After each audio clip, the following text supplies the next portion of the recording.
মাংসের তরকারি ফ্রিজে রাখা ছিল, গরম করছি।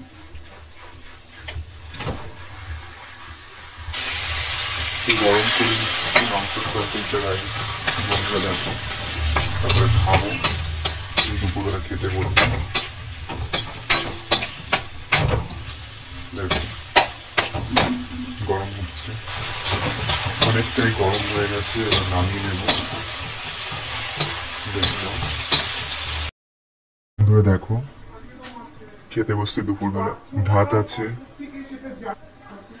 মুরগির ডিম আছে, এদিকে লাউ ঘন্ট মাছের মাথা দিয়ে, ডাল, রুই মাছের তরকারি, মাংস।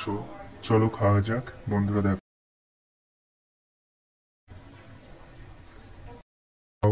রান্না করেছে চিংড়ি মাছ দিয়ে, খাচ্ছি। খেতে খুব ভালো ছিল।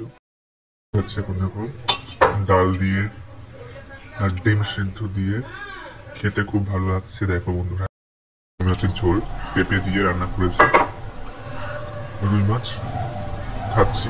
খেতে কিন্তু খুব ভালো লেগেছে রুই মাছটা। পেঁপে খাচ্ছি। দেখো মুরগির মাংস নিলাম, মুরগির মাংস দিয়ে খাবো। বলছি তোমাদের মুরগির মাংসটা খেতে কেমন লাগলো।